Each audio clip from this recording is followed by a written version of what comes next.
Hey guys, here's a kind of visual effects setup I've got going on here. I'm just going to show the effect first, and then in the next video I'll break it down into the how it was wired up. So here I'll just show the effect. We have a grid whose polygons have been disconnected, and that's been connected to a particle system. And so we've applied some scaling, rotation, and translation to the particles, and those changes are being applied to the grid on a per polygon per vertex basis. And so let's just see how we got that wired up. I'll just unhide everything here.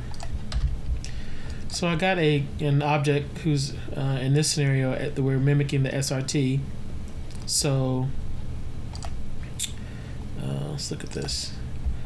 If we go here, the controller, which is a null, as it comes in contact with the particle, it switches the state, and then the particle does an effect, and then when it reaches the height of the mimic object, it goes into another state that takes it back to its emit position. So if you look here in the center, as the particle reaches the height of the mimic object, it says, okay, time to go back home, and that's the effect.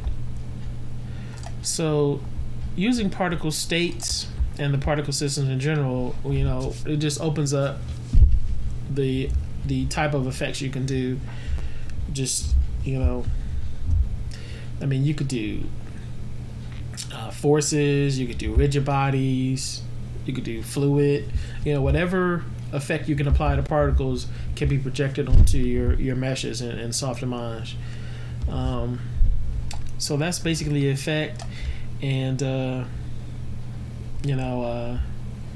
just show that it's all live. Let's look at this. Let's take the mimic object and we'll go 5 units. And I'll leave the rotation. Well, no, let's take the rotation out. It's all live. And for the grid, let's see this.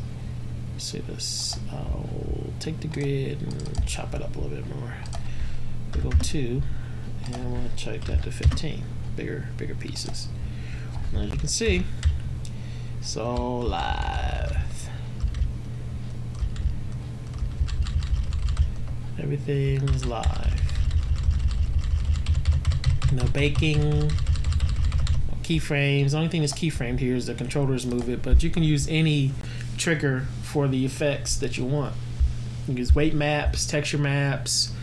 You can use the distance between other objects. You can do all kind of stuff.